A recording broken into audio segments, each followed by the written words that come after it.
నమస్తే, welcome to AP and TS news. Alluri Sitaramaraju జిల్లా రంపచోడవరం నియోజకవర్గం దేవీపట్నం మండలం గొందూరు గ్రామం వేంచేసేనున్న శ్రీ గండి పోచమ్మ అమ్మవారి ఆలయంలో వైసీపీ శ్రేణులు ప్రత్యేక పూజలు నిర్వహించారు. జగన్మోహన్ రెడ్డి మళ్లీ సీఎం కావాలంటూ 7 కుంకుమార్చనతో ప్రత్యేక పూజలు చేసి 1116 టెంకాయలతో అమ్మవారికి మొక్కులు సమర్పించారు. జగన్మోహన్ రెడ్డి నక్షత్ర జాతక పేరు బలాల ప్రకారం వేద పండితులతో గండి పోచమ్మ అమ్మవారి వద్ద వేదోర్చనతో ఆశీర్వచనాలు చేసిన వైసీపీ శ్రేణులు జగన్తో పాటు రంపచోడవరం ఎమ్మెల్యే ధనలక్ష్మి, రాజనగరం ఎమ్మెల్యే జక్కంపూడి రాజా గెలుపు ఉండాలని అమ్మవారికి గోదావరి జలాలతో అభిషేకం చేయించారు.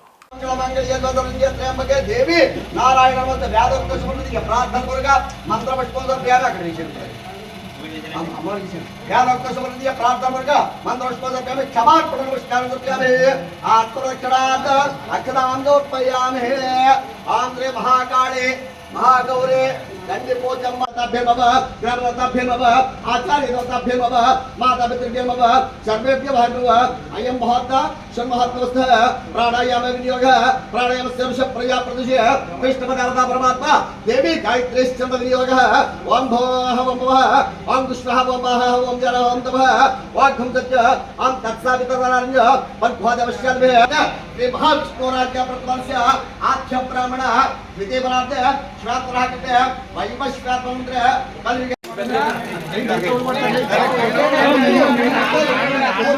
ओए भागरा अरे भागरा मार्केट कोने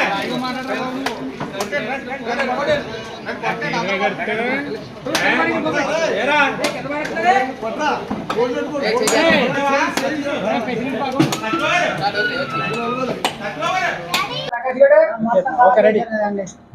ఈరోజు దేవపట్నం మండలం వైఎస్ఆర్ కాంగ్రెస్ పార్టీ ప్రజాప్రతినిధులు, వైఎస్ఆర్ పార్టీ నాయకులు, కార్యకర్తలు గండి పోచమ్మ అమ్మవారిని దర్శించుకుని రేపు 4వ తారీఖు విజయోత్సవ ర్యాలీకి అంటే వైఎస్ జగన్మోహన్ రెడ్డి గారు ఏదైతే 175కి 175 అసెంబ్లీ స్థానాలు గెలుస్తామని అంటున్నారో దానికి అనుగుణంగా అమ్మవారి ఆశీస్సులు కూడా తోడయ్యి జగన్మోహన్ రెడ్డి గారితో పాటు మా రంపచోడవరం శాసనసభ్యురాలు మా ఆడపడుచు నాగులపల్లి ధనలక్ష్మి గారు, మా పక్క కాన్స్టిట్యున్సీ అయినటువంటి మా ప్రీతమ నాయకుడు అనంతబాబు గారికి అత్యంత సన్నిహితుడైనటువంటి జక్కంపూడి రాజా గారు కూడా అత్యధిక మెజారిటీతో విజయం సాధించి 175 మంది నియోజకవర్గ అసెంబ్లీ అభ్యర్థులు కూడా వైఎస్ఆర్ కాంగ్రెస్ పార్టీ అభ్యర్థులు గెలుపొందాలని, అదేవిధంగా గండిపోచమ్మ అమ్మవారు ఆశీస్సులు ప్రతి ఒక్కరి మీద మా అభ్యర్థులందరి మీద ఉండి అఖండ మెజారిటీతో రేపు 4వ తారీఖు వచ్చే ఏవైతే ఫలితాలు ఉన్నాయో ఫలితాల్లో అత్యధిక మెజార్టీతో గెలుపొందాలని మేమందరం కూడా వైఎస్ఆర్ కాంగ్రెస్ పార్టీ తరఫున ఈ రోజు ప్రత్యేక పూజలు నిర్వహించి అమ్మవారికి 1000 కొబ్బరికాయ సమర్పించుకోవడం జరిగింది. అదేవిధంగా పెద్ద ఎత్తున మండలంలో ఉన్న నాయకులు, కార్యకర్తలు కూడా ఈ రోజున పాల్గొని అమ్మవారి ఆశీస్సులు పొందడం కూడా జరిగిందని నేను మీకు ఈ సందర్భంగా మీడియా ముఖంగా తెలియజేస్తున్నాను.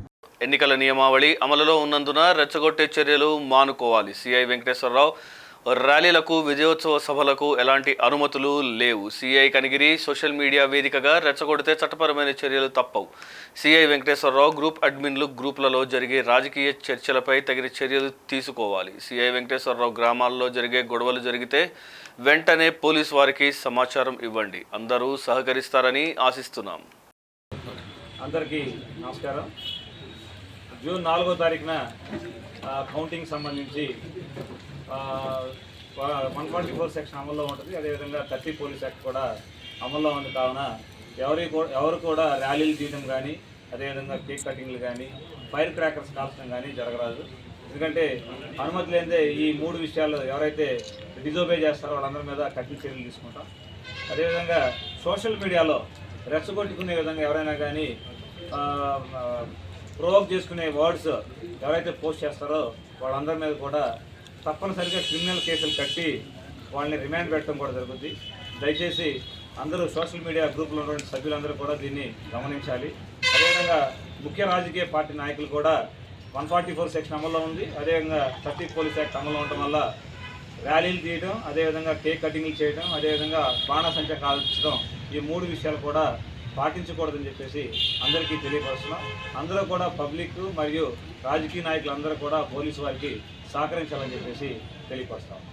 చిత్తూరు జిల్లా పలమనేరు నియోజకవర్గం వి కోట పట్టణంలో జిల్లా ఎస్పీ మణికంఠ గారి ఆదేశాల అనుసారం సిఐ లింగప్ప గారి ఆధ్వర్యంలో పట్టణ పోలీస్ బృందంతో ఆటో డ్రైవర్లకు అవగాహన సదస్సు నిర్వహించారు. ఈ కార్యక్రమంలో ఆటో డ్రైవర్ సభ్యులు పాల్గొని మేమందరం కలిసి ట్రాఫిక్ రూల్స్ ఏవైతే ఉన్నాయో వాటిని తప్పకుండా పాటిస్తామని చెప్పారు.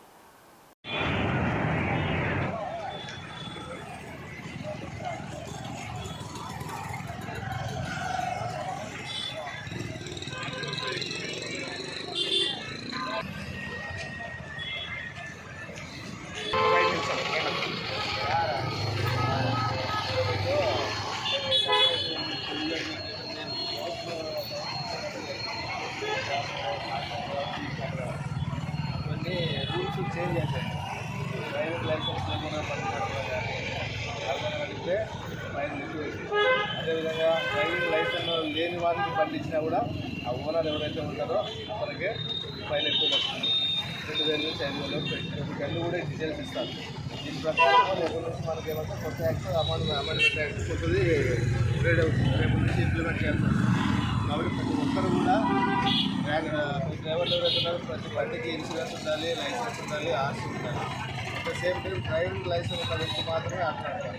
ఒకవేళ మీరు వేరే వాళ్ళ దగ్గర ఆటో తీసుకొని బాడీకి తీసుకొని నడుపుకున్నా కూడా అతను డ్రైవింగ్ లైసెన్స్ లేదంటే ఎవరైతే ఓనర్ ఉంటాడో అతనికి ఫైన్ పెనాల్టీ పడుతుంది. ఫస్ట్ టైం ఫైన్ పడుతుంది, రెండో టైము కేసు రిపోర్ట్ చేయాల్సి వస్తుంది. కాబట్టి మీరు ఖచ్చితంగా అలవాటు చేసుకుంటే మీకు ఇబ్బంది. తర్వాత మేము ఫైన్ లాసిన తర్వాత ఇంత అమౌంట్ మేము కట్టుకోలేము, పేదవాళ్ళం సార్ అది కాదు సార్ అంటే అది కుదరదు. ప్రతి ఒక్కరు కూడా రేపు నుంచి ఇంప్లిమెంట్ అయితే ప్రతి ఒక్కరు యూనిఫామ్ వేసుకోవాలి. చట్టానికి అనుకూలంగా ఏదైతే యాక్ట్ చేంజ్ అయినామో దాని ప్రకారంగా మీరు నడుచుకోవాలి. లేదంటే తర్వాత మీరు బాధపడడం, ఇబ్బంది పడడము కరెక్ట్ కాదు. అర్థమైంది. లేని వాళ్ళు ఏదైనా ఉంటే చేసుకోవచ్చు. మైనర్ డ్రైవర్లు, ఆటో డ్రైవర్లు కూడా మైనర్స్ డ్రైవింగ్ లైసెన్స్ లేని వాళ్ళు, ఏజ్ లేని వాళ్ళు కూడా నడుపుతున్నారు. వాళ్ళు రిటర్న్ తీసుకుంటున్నారా ఇంకోటి అనేది కావట్లేదు. బట్ అలాంటి వాళ్ళు ఏదైనా చేసినా కూడా ఖచ్చితంగా శిక్ష అనేది ఉంటుంది. పెనాల్టీ అనేది కంపల్సరీ ఉంటుంది. ఎందుకంటే మీ అందరూ ముందే చెప్పాలి కాబట్టి ముందే చెప్తున్నారు.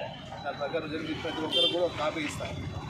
ఏ సెక్షన్ ప్రకారం ఎంత అమౌంట్ ఉంటుంది, డ్రైవింగ్ లైసెన్స్ లేకపోతే ఎంత, ఆర్సీ లేకపోతే ఎంత, ఇన్సూరెన్స్ లేకపోతే ఎంత, తర్వాత ఓనర్ కాకుండా వేరే వాళ్ళకి డ్రైవర్కి ఇస్తే వాళ్ళకి డ్రైవింగ్ లైసెన్స్ లేని వానికి ఇస్తే కూడా ఆ ఓనర్కి ఎంత పనిష్మెంట్ అనేది దీని మీద ఉంది. కాబట్టి ప్రతి ఒక్కరు కూడా మీకు ఒక కాపీ ఇస్తాను. దీని ప్రకారంగా మీరు రెడీ చేసి ప్రతి ఒక్కరు కూడా యూనిఫామ్ వేసుకోవాలి. Okay sir. ఇక మీదట యూనిఫామ్ లేకపోయినా కూడా ఫైన్ పడతాయి. మీరు వేసుకోవద్దండి, నాకు అభ్యంతరం లేదు. బట్ రెగ్యులర్ రాస్తాను. ఈరోజు రాసినా రేపు డైలీ ఎవరైతే యూనిఫామ్ లేకుంటారో వాళ్ళకి డైలీ ఫైన్ పడతారు. మీరు ఇప్పుడు ఎన్ని సాయంత్రం కష్టపడి దానికంటే కూడా డబల్ పడుతుంది. కాబట్టి దాన్ని దృష్టిలో పెట్టుకొని ప్రతి ఒక్కరు కూడా మీ యొక్క రికార్డ్స్ మీ దగ్గర పెట్టుకొని యూనిఫామ్ వేసుకొని డ్రైవింగ్ లైసెన్స్ లేని వ్యక్తికి బండి ఇవ్వద్దు. వాట్సాప్లో కూడా పెట్టినారు సార్. వాట్సాప్లో ఉన్న బట్ ఫిజికల్గా మీకు చెప్పాలి కాబట్టి చెప్తే ప్రతి ఒక్కరు కూడా దీనికి సంబంధించిన లిస్ట్ మీకు ఇస్తాను, పెట్టుకోండి. దీని ప్రకారంగా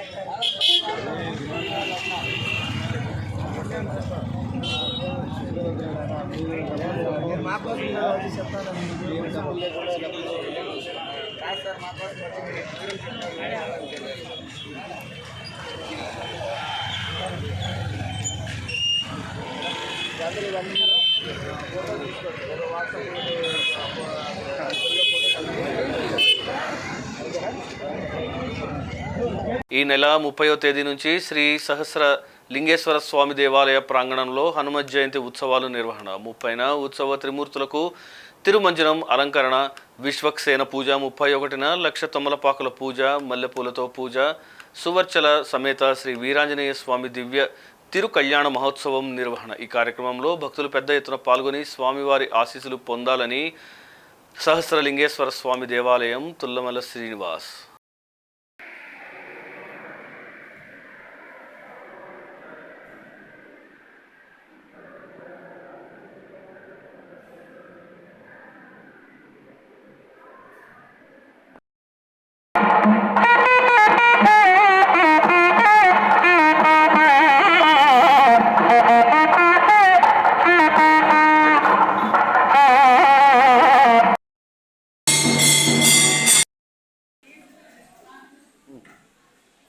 మహాశయులందరికీ నమస్కారం తెలియజేస్తున్నాను. నేను తుల్లిమి శ్రీనివాస్, కార్యనిర్వాహకారి, శ్రీ సహస్రలింగేశ్వర మరియు వీరాంజనేయ స్వామి దేవస్థానం పొన్నూరు గుంటూరు జిల్లా ఆంధ్రప్రదేశ్.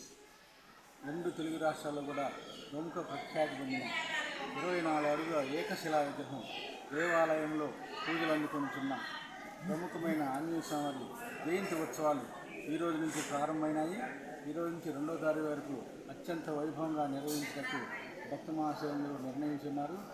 ఈ కార్యక్రమంలో భాగంగా ఈ రోజు నుంచి 2వ తారీఖు వరకు కూడా జరిగే కార్యక్రమాల్లో భక్తులకు ఎలాంటి అసౌకర్యం కలగకుండా మంచినీటి సౌకర్యం, మద్యం సౌకర్యం, ప్రసాదాలు, క్యూ లైన్లు, దేదీప్యమానమైన లైటింగ్తో సహా భక్తులందరూ కూడా ఎలాంటి అసౌకర్యం కలగకుండా అన్ని ఏర్పాట్లు పూర్తయినాయి. రేపటి నుంచి భక్తులందరూ కూడా అభిషేకాలు, భక్తతంపాల పూజ, కళ్యాణోత్సవాల్లో పాల్గొని గ్రామోత్సవంలో కూడా 2వ తారీఖు సాయంత్రం గ్రామోత్సవంలో పాల్గొని అనేకమైన సాంస్కృతిక కార్యక్రమాలు ఏర్పాటు చేయడం జరిగింది. ఈ సాంస్కృతిక కార్యక్రమాలన్నీ దర్శించి భక్తులందరూ ముక్తి పొంది స్వామివారి తీర్థప్రసాదం స్వీకరించవలసిందిగా కోరుతున్నాను.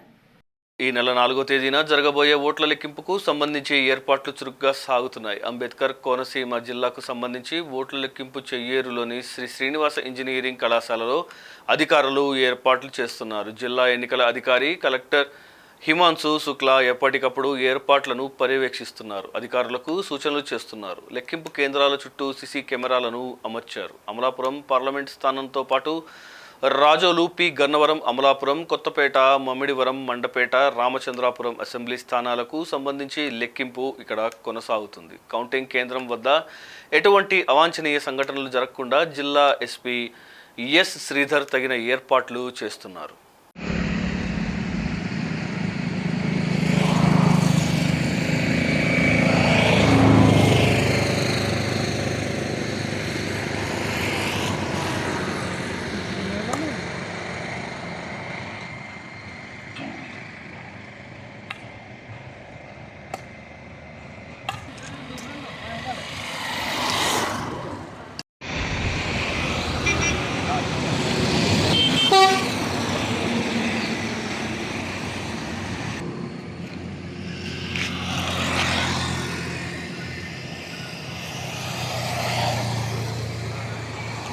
పోలేరమ్మ జాతరలో భాగంగా అమ్మవారి ఊరేగింపులో అమ్మవారి చీరను లాగొద్దు అనడమే అతని తప్ప, అమ్మవారిని అవమానించొద్దు అన్నదానికే అర్ధరాత్రి ఇళ్ల దగ్గరకు వెళ్లి రాళ్లు రువ్వుతూ విచక్షణారహితంగా ప్రవర్తిస్తూ ఉండడమే ఆ ప్రజాప్రతినిధి ఆనవాయితీయ. ప్రజాప్రతినిధులే చట్టాలను చేతిలోకి తీసుకుంటే సామాన్య ప్రజలు మాటేమిటి అన్న ఆలోచన కూడా లేకుండా ఆ ప్రజాప్రతినిధి ప్రవర్తన తీరు విమర్శించతగినది. నాయుడుపేట పట్టణంలో ప్రతి సంవత్సరం జరిగే పోలేరమ్మ జాతరలో ఆనవాయితీగా వస్తున్న మద్దతులను మంటగలపడమే ఆ ప్రతినిధి తీరా. ఒక పక్క ఎలక్షన్ కోడ్, మరో పక్క 144 సెక్షన్ డిఎస్పీ దగ్గర నుండి సామాన్య కానిస్టేబుల్ వరకు గత కొద్ది రోజులుగా ప్రజలలో ఎలాంటి వివాదాల పట్ల అవేర్నెస్ తెస్తూ ఎటువంటి అసాంఘిక వివాదాలకు దారి తీయకుండా నాయుడుపేట పట్టణం మొత్తం పోలీసులు కార్టికల్ సర్చ్లు, ఆపరేషన్ ప్రోగ్రాంలు జరిపి ప్రజలలో నిబద్ధత భావాన్ని రేకెత్తిస్తున్న సమయంలో ఇలాంటి సంఘటనలు జరగడం బాధాకరం. బయట జరిగే సంఘటన ఇళ్ల వరకు తీసుకెళ్లడం, అర్ధరాత్రి తలుపులు కిటికీలను పగలగొట్టడం, ఇళ్లలో ఉన్న పసిపిల్లలను, మహిళలను భయభ్రాంతులకు గురి చేస్తున్న మన ఇంకిత జ్ఞానం కూడా లేకుండా ఒక ప్రజాప్రతినిధి ప్రవర్తించడం బాధాకరమైన విషయం. ఏది ఏమైనా ఆనవాయితీగా జరుగుతున్న పోలేరమ్మ జాతరకు రాజకీయ రంగు పులుముతున్న ఇలాంటి రాజకీయ నాయకులను సమర్థిస్తున్నది ఎవరు? ఇలాంటి సంఘటనలు జరిగినప్పుడైనా కఠినమైన నిర్ణయాలు తీసుకోకపోతే ఇలాంటి వారి తీరు శృతిమించే పరిస్థితి వస్తుంది. ఓ తప్పు జరిగినప్పుడు ఖండించకుండా సమర్థిస్తే ఆ తప్పు రేపు కిరాతక చర్యలకు దారి తీసినప్పుడు బాధపడే ప్రయోజనం ఉండదు. ఆలోచించండి.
అంబేద్కర్ కోనసీమ జిల్లా మామిడివర్గం నియోజకవర్గం కోనసీమలో గానివాన బీభత్సం శనివారం తెల్లవారుజామున ఒక్కసారిగా భారీ గాలులు వీచడంతో పాటు పలు చోట్ల విద్యుత్ స్తంభాలు భారీ వృక్షాలు నేలకొరిగాయి. విద్యుత్ సరఫరా నిలిచిపోయింది. ఉరుములు మెరుపులతో కూడిన భారీ వర్షం కురవడంతో పలుపు ప్రాంతాల జలమయమయ్యాయి. పలు చోట్ల ప్రధాన రహదారులపై విద్యుత్ స్తంభాలు వృక్షాలు నేలకొరగడంతో ట్రాఫిక్ స్తంభించిపోయింది.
ప్రకాశం జిల్లా బేస్తవారిపేట మండలంలోని కలగట్ల గ్రామానికి చెందిన కొండేటి మరియమ్మ వైఫ్ ఆఫ్ చిన్ని దేవదానం కొలగొట్ల గ్రామం బేస్తవారిపేట మండలం ఉపాధి హామీ పథకం కింద ఉప్పమడుగుకుంటలో ఉపాధి పని చేసుకుంటుండగా ఈ ఎండ తీవ్రత ఉండడం వల్ల మరణించడం జరిగింది. కంభం గవర్నమెంట్ హాస్పిటల్లోకి తీసుకువెళ్లగా అక్కడ ఉన్న డాక్టర్లు చూసి చనిపోయిందని చెప్పడం జరిగింది.